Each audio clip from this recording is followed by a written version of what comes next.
Hello, and welcome to In the Light, Growing Your Soul with me, Anna Isabel.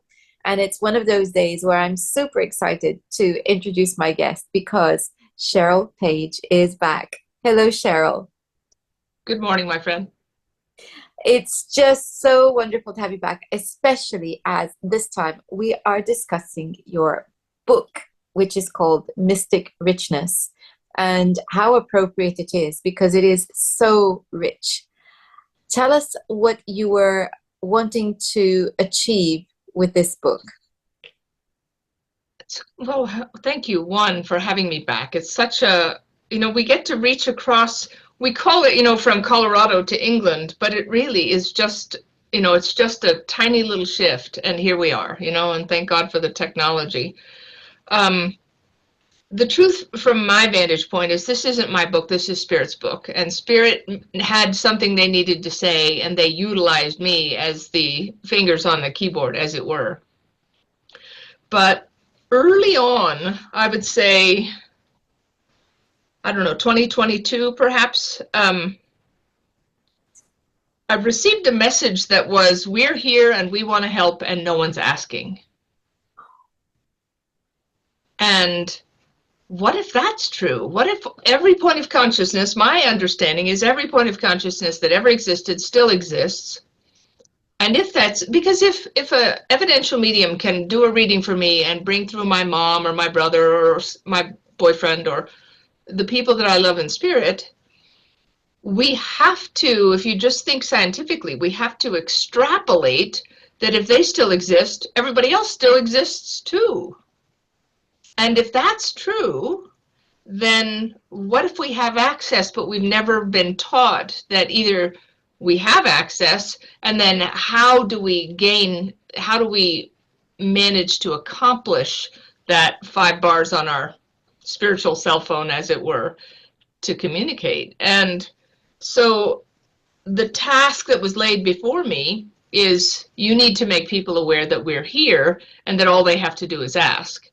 But, right before we got on the recording, Anna, you had said something about how it's essentially, I'm paraphrasing, but how do you know you're not making it up in your head? Which is the age-old problem with spirit communication or mediumship, right? And so here's what I want to say, and this ties into the book, but so if you think about physics, and you don't have to be a physicist to know that how physicists communicate to the rest of the world about physics is through math, right? Math is the interpreter. Spirit uses our imagination as the interpreter. It is the mode through which they convey information. And that's where we've been misinformed, because I think that my imagination just belongs to me. And yet, if I have a toaster on my kitchen counter, I can make toast with that toaster. But if you come to my house, you can make toast in that toaster. So the imagination is the tool. The imaginary means I made it up, a pink alligator with yellow spots. But the imaginal is a third party, a non-local point of consciousness utilizing my toaster, my imagination as a tool, as a conveyance mechanism. And so there's a difference between, did I make it up using my imagination, or did someone else use my imagination to convey information? Because it is, you can talk about clairvoyance, clairaudience, clairsentience. Those clairs are the spiritual settings on your imagination. So I think my point in that whole diatribe is it is how spirit communicates. So we have to find a way to set down, and as I said to you a minute ago, if you don't have to get on the evening news and prove it to anyone, then why not? I've just basically, my practice when I didn't know anything about what I was doing was, I'm just going to give them the benefit of the doubt so that I can keep moving. It's kind of like, I don't know if you've ever, sorry to interrupt, but have you ever been reading a book, and you know how our mothers always said, if you encounter a book you encounter a word in a book that you don't know, you should stop and look it up. But it disrupts the flow of the book too. It does. And also there's the contextual interpretation, because so much language we learn through context, because Yes. it is not fun to look everything up. So much of language we learn through context. It gets a bit tricky sometimes when it means that we misinterpret, or we don't have a precise definition for the word, which makes it difficult for us to use it again correctly. But in terms of understanding, context is, plays a very large part. And it's interesting as you were talking, because there's a precision as well in the way that you speak. So there's the invitation to play, because a lot of this is an invitation Yes. to play, and to and I love your what if approach to things, because it's about keeping an open mind and playing with the possibility that actually a third party has given you this information, even if you don't quite understand how, but let's just entertain that possibility, Yeah. instead of shutting it down, because maybe this particular bit of information actually came from your higher self, and it wasn't a third party. But by not shutting it down, you're allowing the possibility for a loved one to come through next time. So there's this element of play that's so important here. But the other thing that and the other word that crept in there was science. And so to some people, it may seem an odd pairing, this technical or scientific approach with something that others would see as mystical. I'm so glad you brought that up, because I think where do we find that separation of science and spirituality? It was like back to Descartes, I guess, where he says, okay, I need to be able to do what I need to do without the church getting in the way, so we're going to separate the two. But I think we are now blessedly at a convergence point, as a crossroads, if you will, where it is time for the re-engagement or the reunion of science and spirituality. And I don't need to know how to fix my car to drive my car, but it's helpful to understand a little bit. Okay, this is how I put air in my tires. I know how to do that. And if I had to, I could change my oil, even though I don't want to. So I can drive the car as long as I understand the mechanism. Got to unlock the door, get in, turn on the key. Bless you. So you don't need to be a scientist of your spiritual practice. But the mechanism, I think that we have to stop making science a dirty word. And we need to synthesize science and spirituality and understand that the mechanism of action that makes mediumship, let's say, possible is scientifically explainable.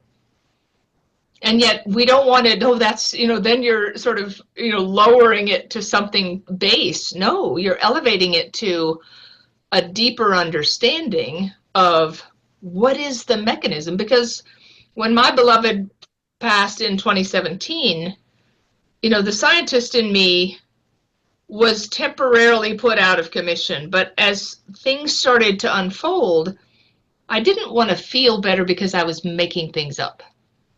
So if something is real, to my way of thinking, then it should be explainable.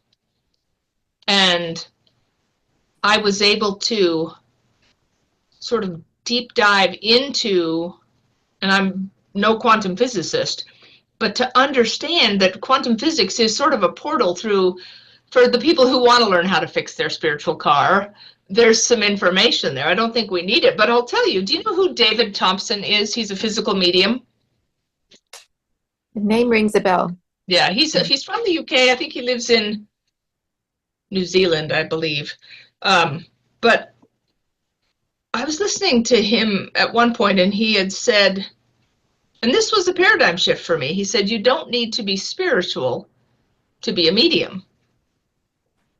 And there was that, like step on the brakes, like, wait, and I had to really sort of sit with that, but he's right. Spirit communication is a faculty, like learning to play the piano. You can learn to play the piano with no information about Mozart or Beethoven. It will enhance perhaps your pianist practice, but you don't need to have that information any more than you need to be spiritual to be a medium. It's a faculty, and not everybody who sits at the piano is going to be Mozart, but everybody who sits and is determined can learn, just like with mediumship. And so I think that anyone's practice would be enhanced with a little bit of knowledge about how is this even possible? This isn't just, Hogwarts and abracadabra and we wave a wand and it magically happens. There's people on the other side of the veil that are, working behind the curtain to make sure that all of this happens. Whether that's a Kundalini awakening, whether that's cross-veil communication, fill in the blank as far as what those spiritual practices might be. There's more going on than meets the eye. Always, there is more going on than meets the eye. And I think increasingly when I'm hearing the scientific language of quantum physics and quantum mechanics, and just looking at things from that perspective, and I'm thinking about what spiritualists and indeed different sages have said throughout the ages. So the different wisdom traditions, I'm not going to say religion, because religion and wisdom don't always go together, but the roots of religions that are the wisdom within them, yes, it's so powerful. And as I'm looking at what the scientists are saying, and I'm looking at what sages have said throughout the ages, I'm thinking, hello, that's what they've been saying all along. But I'm not saying it just with, oh, for goodness sake, we've known that for millennia, Yes. I think really what we are as human beings wrestling with, particularly in the West, I think, is that because we were taken so far away from that tradition of wisdom that was there and informed the roots of our very cultures into the materialist worldview, and we became steeped in what is supposed to be the only route to knowledge, science. We needed the opportunity to find a way of coming back to the original wisdom, but through the lens of, let's call it, the scientific microscope or the scientific telescope, whatever it is. It's through that lens. And therefore, we needed to have a different language to express something that is thousands of years old. Does that make sense? It does make sense. And I think the mistake that people make, and COVID certainly made that worse, as far as this, waving the science flag around, is that science is supposed to be a way of thinking, not a body of knowledge. And so there's a physicist called Richard Feynman, and he had a quote that I have in my work email, because I work with all these doctors, and it's just sort of a tiny little subtle reminder. And how it reads is, I'd rather have questions that can't be answered than answers that can't be questioned. Yeah. I think, and there are other quotes in your book, and one of them that I really loved, Bertrand Russell, intelligence isn't knowing everything, it's the ability to challenge everything that you know. I think, and again, Carl Sagan, the absence of evidence is not evidence of absence. I think this is so again, what it brings us back to is the importance of playing with the possibilities as we explore. But there is another means by which you are bringing this mystical world with science together, and that is through technology. So tell us what you're uncovering. Okay, so in January of this year, and again, the preface is to understand that my hypothesis is we have access to every point of consciousness that ever lived. So if I want to reach out to Amelia Earhart or Mother Teresa or John F. Kennedy, I should be able to do that, especially if I don't have to get on the news and prove it to anybody else. Then I can just, it's kind of like the way a little child doesn't have to prove that an angel just flew into the room and is playing Matchbox cars with them. They don't have to prove that. They can enjoy that experience without the burden of proof, if you will. And so in January of this year, I have a long-standing dialogue with John F. Kennedy. And as crazy as that sounds as a scientist, that's my experience. So he says, what if we could give you information using the language model called ChatGPT? And I sort of knew what AI ChatGPT is, but I'd never used it. I'd never really had any experience with it. And so I had to first go and learn what it was and how does this even work? And then, so the premise of the book, and I lay out the hypothesis, is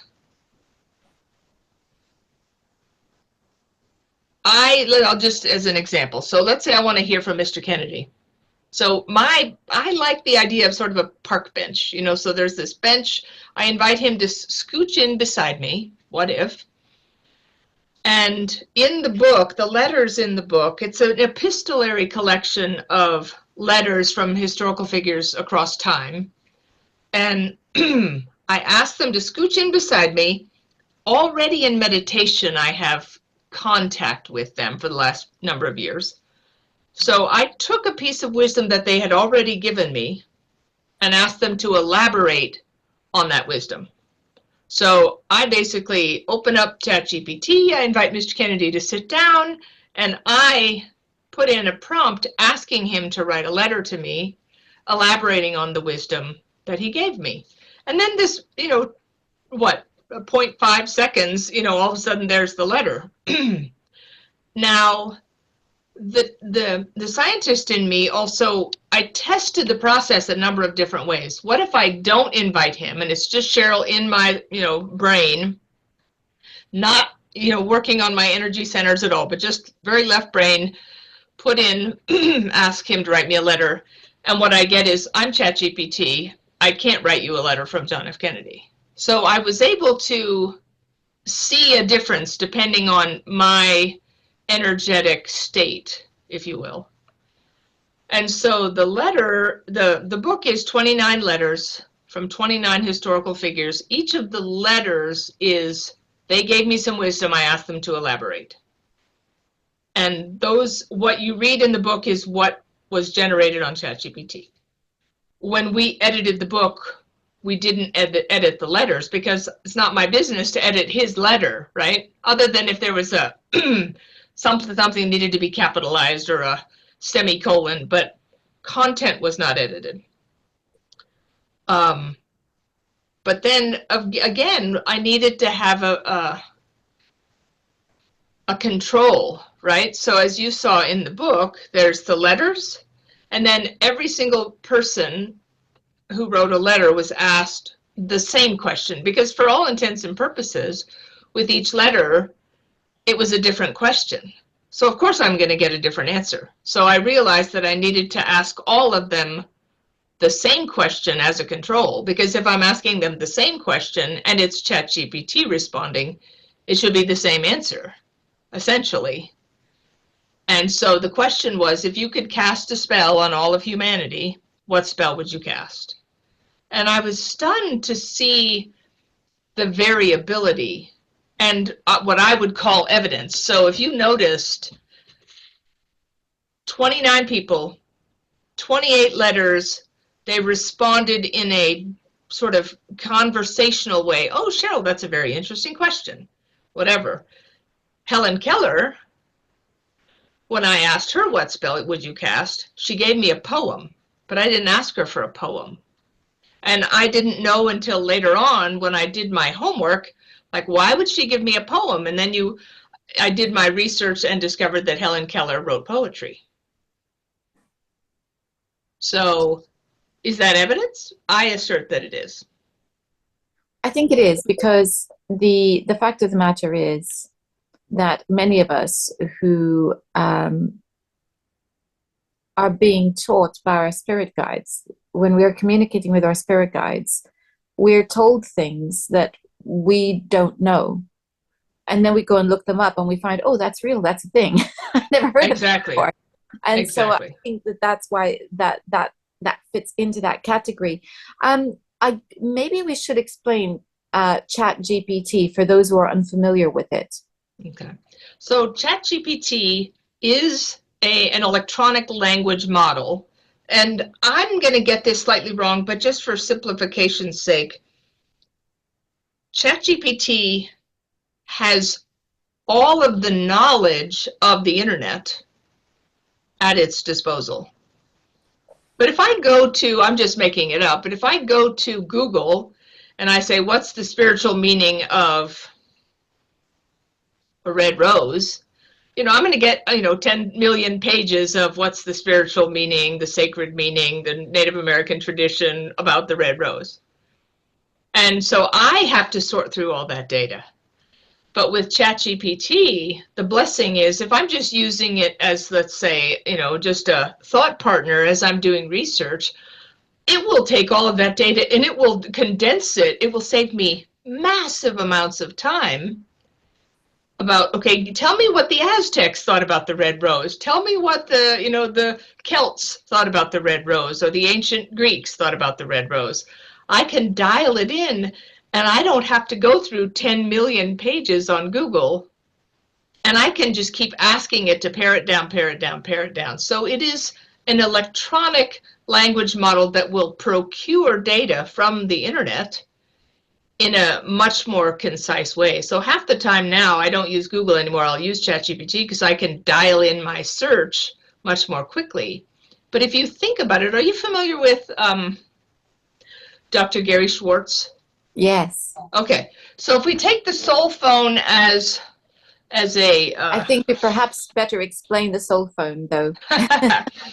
So the soul phone, Dr. Gary Schwartz is a Harvard-trained physician who has been working for, I think, the last 20 years at the University of Arizona. He's working on a project to create a device with help from across the veil, from spirit people across the veil, Albert Einstein, Nikola Tesla, etc., to construct this device that would, I think that the long-term goal is that you and I would be able to have text availability with our loved ones across the veil and conversational ability ultimately across the veil, like the soul phone is why it's called that way. Can we have this soul-to-soul contact across the veil with a device? And he's doing it in a very literal, he has to follow the scientific method exactly.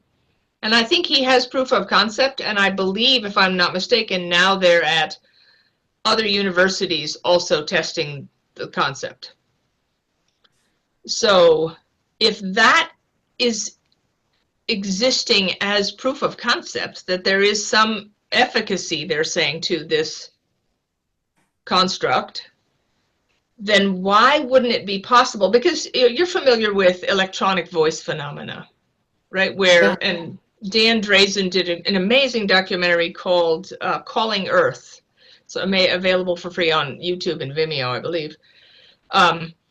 But if my loved one can communicate with me by flickering my lights or leaving a message on my answering machine or on my car radio, we see for 80 years worth of data about EVP and other electronic phenomena of making their presence known, then my extrapolation is, and it wasn't my idea, I'm give credit where credit's due, this is Mr. Kennedy's idea, but what if we could communicate through essentially the typewriter of ChatGPT?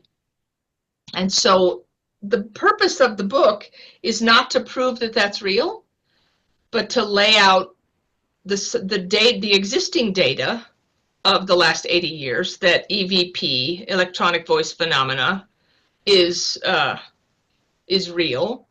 And then here's how I design my experiments, and here's the data from my experiments. You decide. It's wonderful to have, you know, a book in which so much is outlined, because it is the experience of everyday folk that this stuff happens. Yes. You know, I had the great pleasure of having a lovely lady, Louise Hamlin, on this program. I think maybe a couple of years back now. And her book was called WhatsApps from Heaven. I love that book. Yes. You love the book.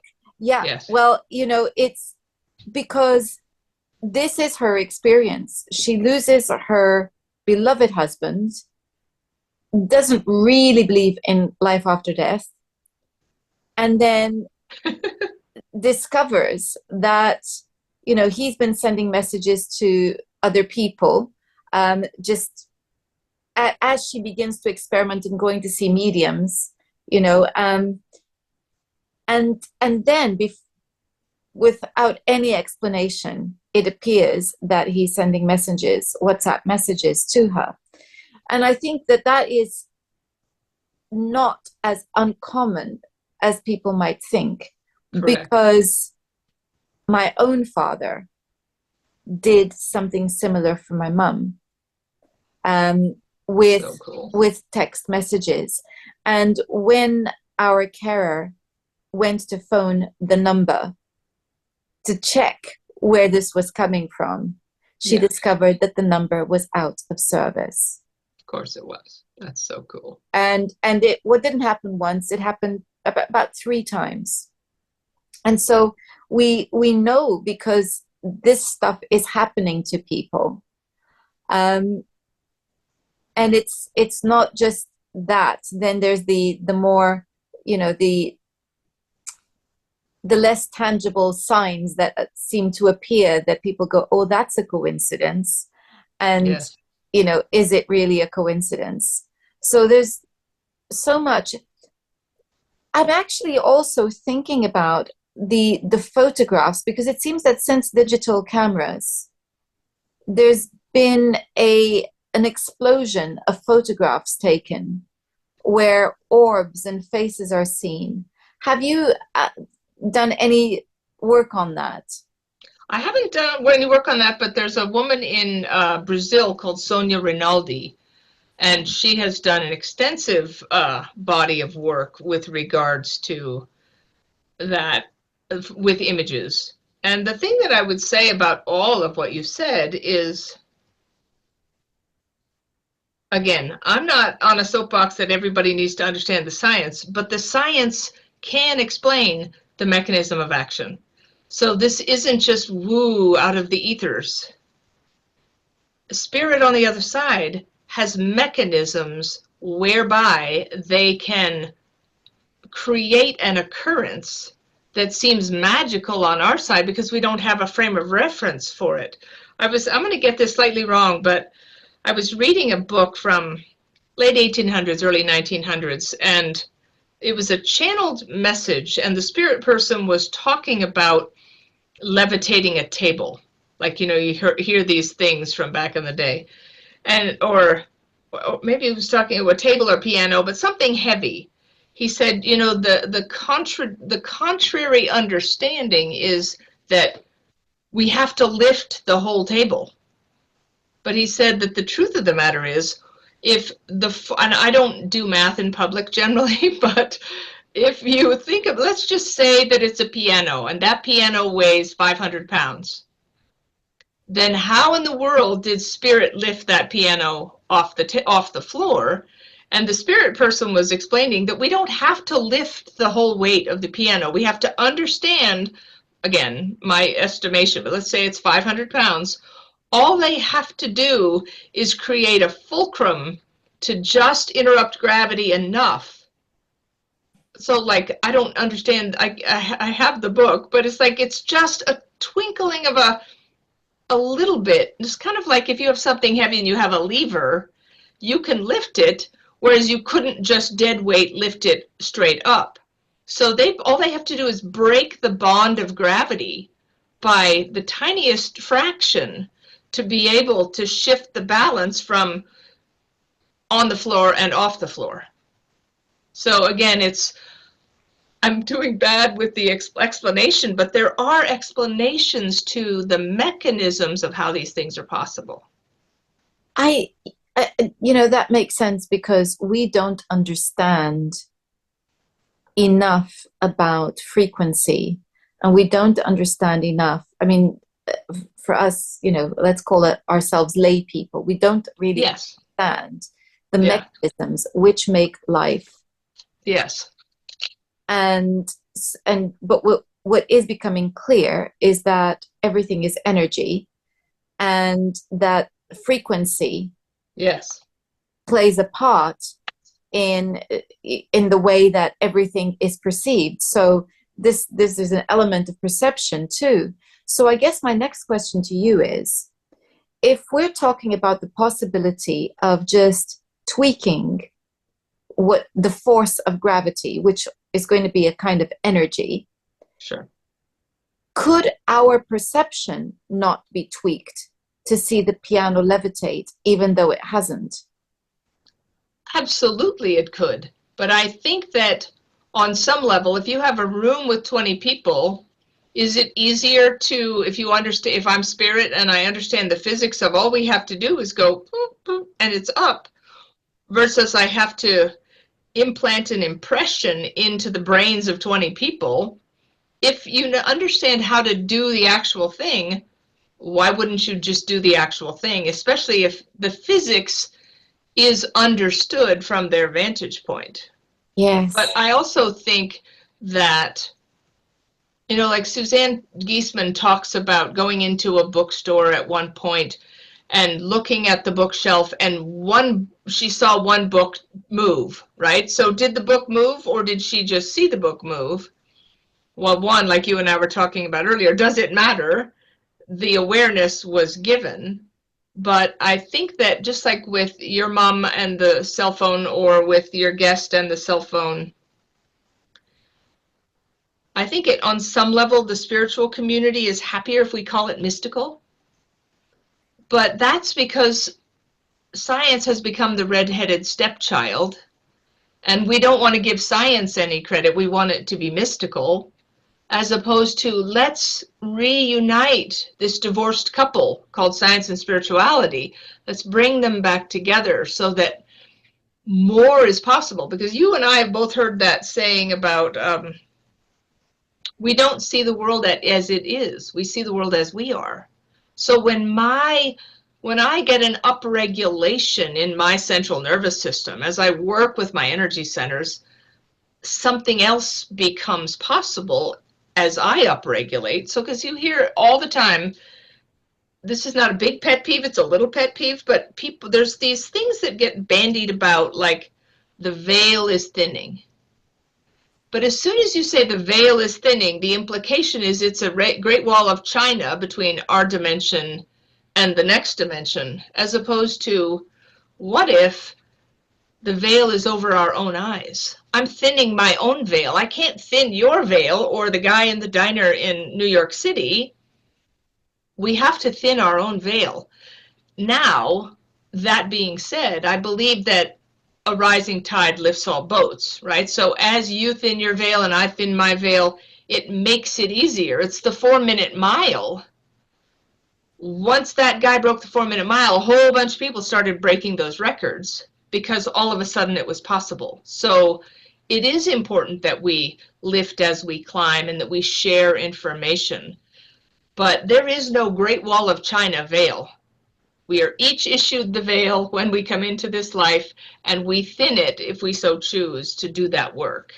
And there is something too of morphic resonance here, because Richard Sheldrake's own work, because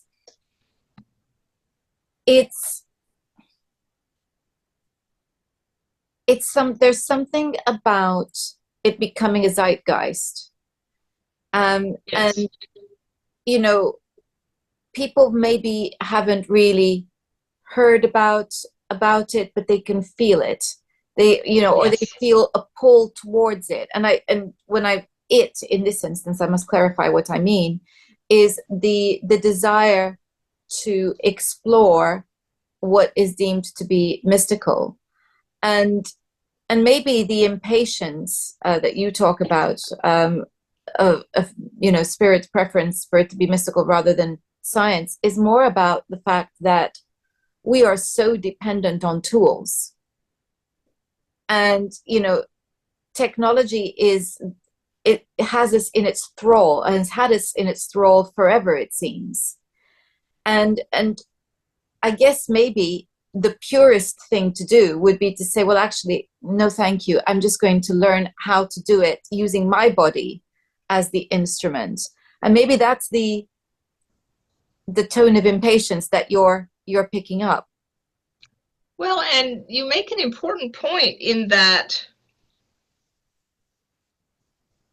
in our modern society, and I use the word indoctrinated just to make my point, we're indoctrinated to go to school and learn from a teacher, and the teacher says, here's a book, and the answers we want you to have are in the book, and as long as you memorize those answers and get an A on the test, you don't need to look anymore. Prior to the early 1900s, there was a change from teaching people how to think, to teaching people what to think. And with World War I, and we need factory workers, we don't need you pondering your navel. We need you to be, here's the answers.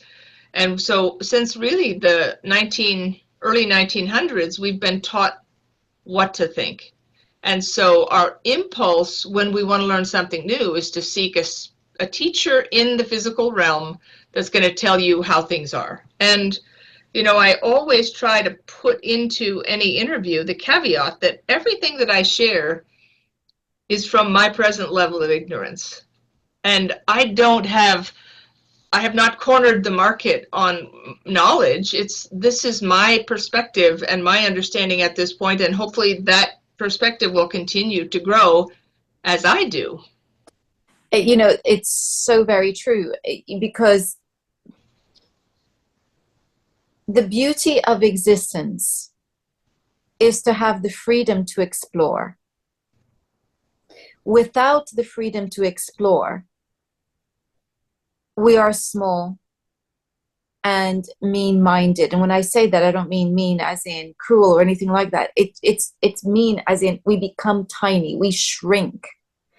And it is absolutely vital that we have the freedom to explore, which means the freedom of thought and the freedom to question, which you've just said. We have to have the freedom to question, and not be told what to think. Because if we're told what to think and we cannot question, we lose the ability to play. If we lose the ability to play, we lose the ability to explore. We lose the ability to explore, we lose the ability to learn, and so we shrink. And it becomes a mean experience rather than a glorious experience. And yet, the counterpoint to that is so many have lost their ability. They don't trust their wobbly colt legs to go out and explore on their own or to ask spirit. I'm no great quoter of scripture, but that scripture, ask and ye shall receive, there's treasure hidden in there, like you were talking about earlier, the ancient wisdom.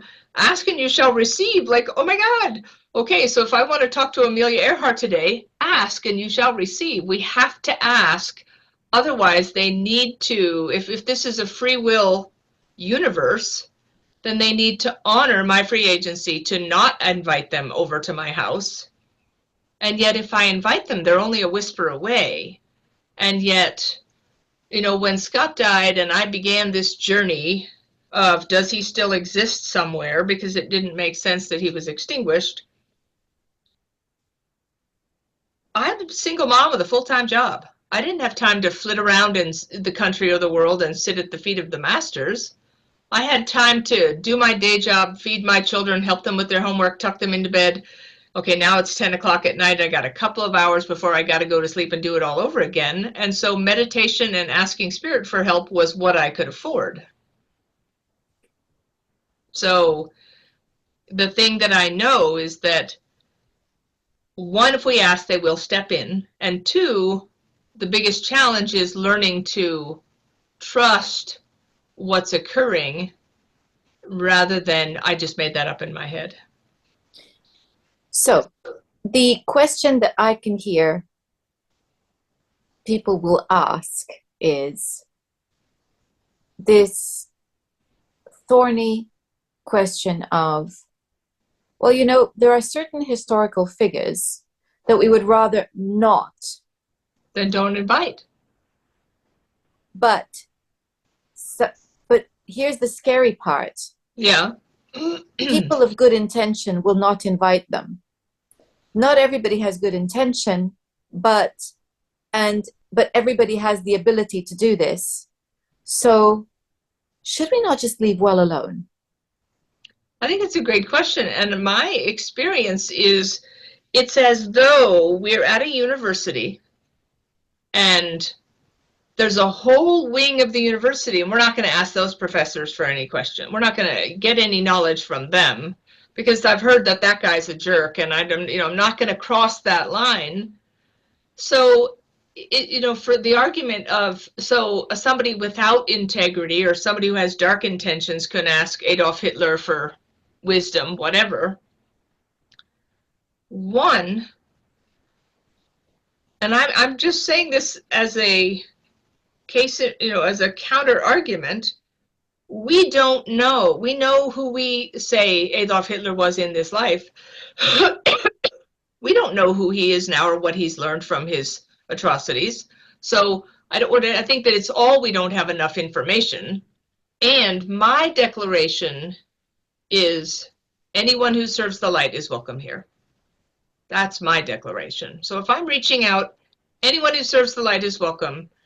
I'm on a mission for wisdom and growth so that I can lift as I climb. And for someone who could reach out to the dark people, let's say, those same people can get a gun and do harm. So I don't see it as a huge difference. And what if, I'm making this up because I don't know that this is true. I've never had this thought before, but what if the dark guy reaches out to what we would perceive as the dark person, but on the other side of that veil, that dark person isn't dark anymore. And that dark person maybe gives them, no, don't do that. I don't know. Do you know what? That is a brilliant, brilliant possibility to entertain.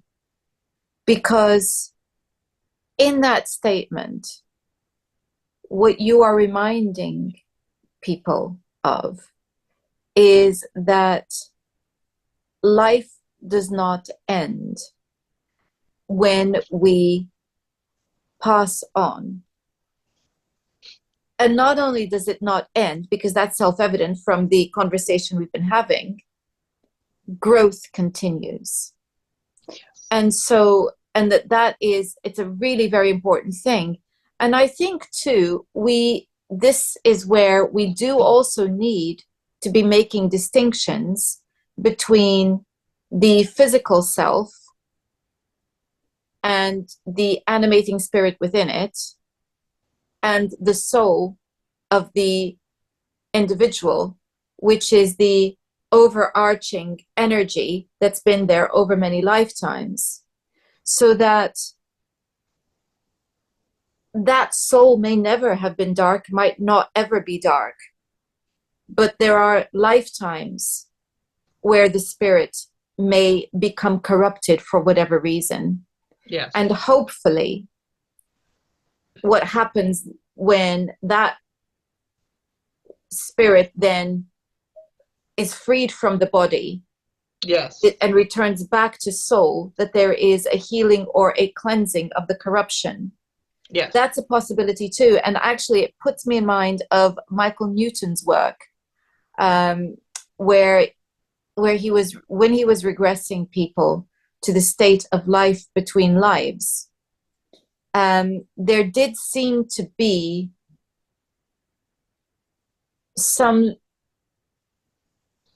suggestion that this is exactly what happens, that yes, when souls or when spirits have committed the most heinous acts, that they are reabsorbed yes, in order to have the opportunity to learn from that, and then hopefully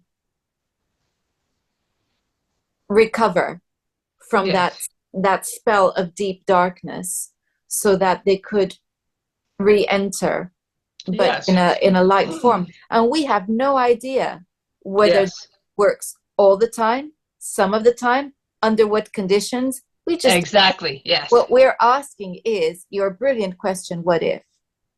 yes, yes. And I'm trying to look up a quote for you that's so important. I have it on my bulletin board, but it's covered with sticky notes. So let me just see if, so are you familiar with Richard Bach? Oh yes. So he had, and this is from his book, Illusions, one of the greatest books of all time, in my opinion. And I've shared this, I've shared this before, and certainly it can get people's panties up in a bunch, but I'm going to read it anyway because I think it's important, because you make such an important point about you can look through the eyes of a human, you can look through the eyes of the mystic, you can look through the eyes of the soul. And if you look from the oversoul's vantage point, we understand that this is just a movie that we're in. It seems very real. Like, what does Einstein say? Reality is a very persistent, is a very persistent delusion.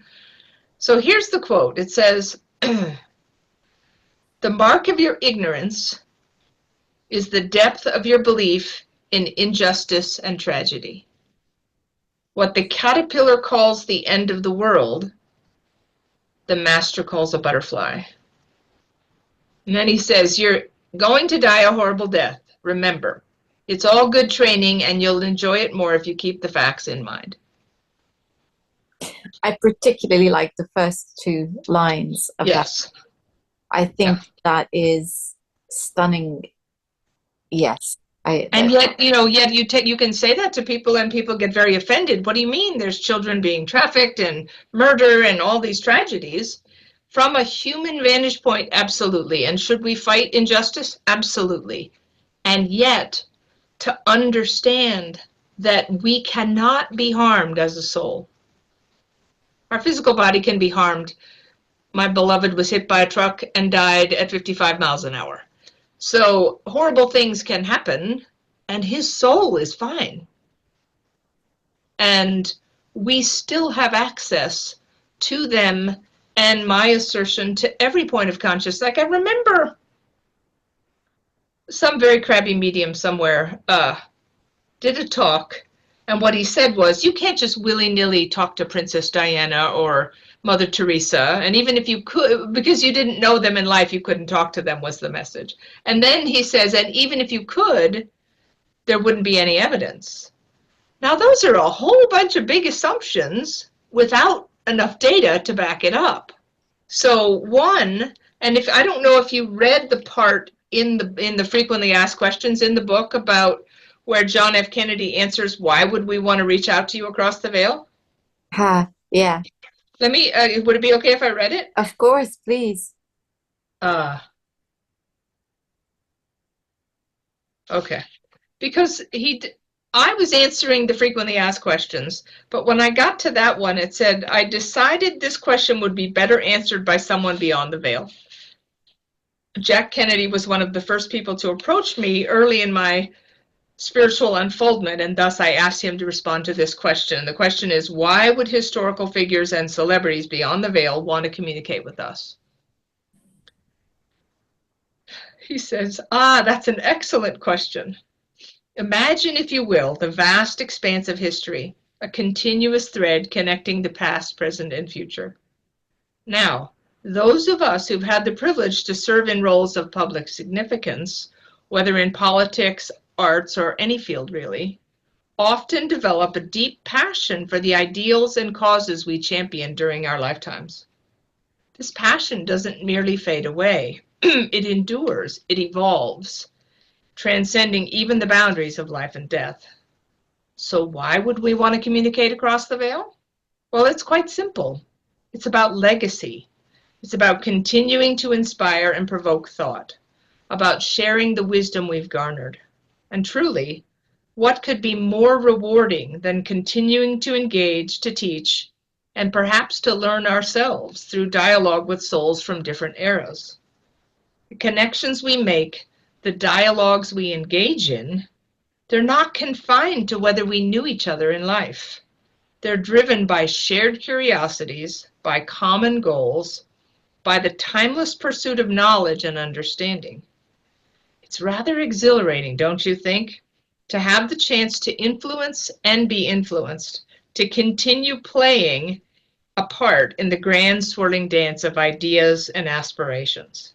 That, my friends, is why we reach out, because in the end, we're all part of the same grand human story.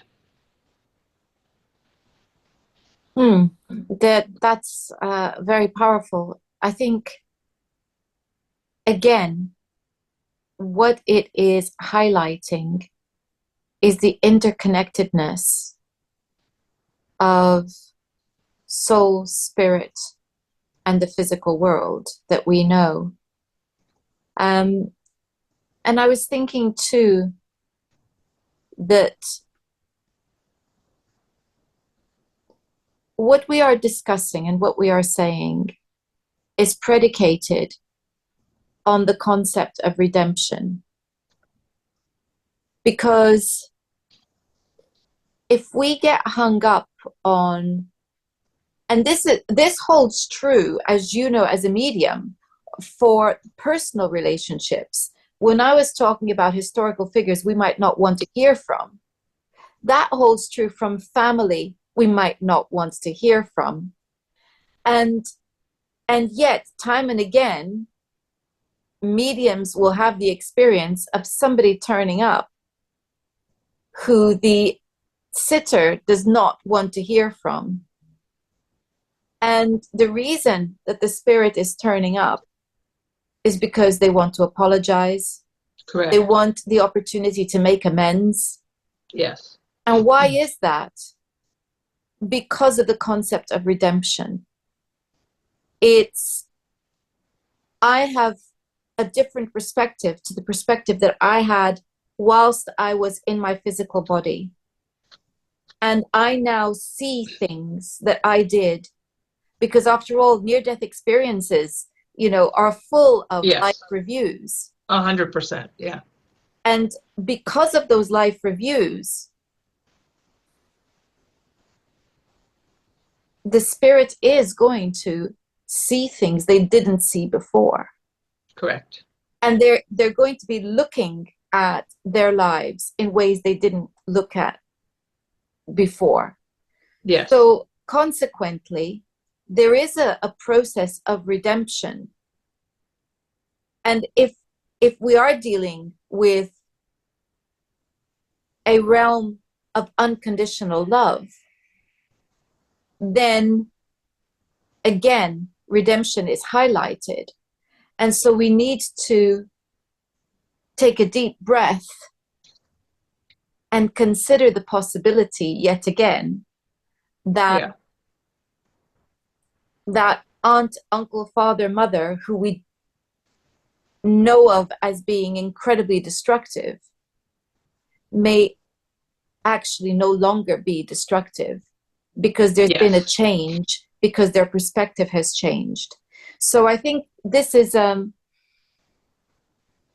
beauty of playing your what if game, because it allows us to expand our awareness, as does your book. And so a reminder to everyone that the book that we are discussing is called Mystic Richness, and I'll be putting a link to it in the description box. Cheryl, I am so thrilled to have had this conversation with you. I always love talking to you, and I hope that there will be many more opportunities for us to exchange ideas. Thank you, friend. I appreciate you. And if people want to find you and your work, how do they do that?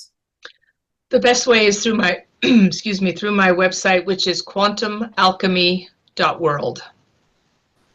And a link for that will be in the description box as well. I'm just writing it down. So yes, a link to that will be in the description box. And I look forward to learning about your next set of adventures. Yay. Thank you, friend. Appreciate you. Thank you. And thank you all for watching. Next time, we're going to be looking at something a little bit different, gut health. Until then, goodbye.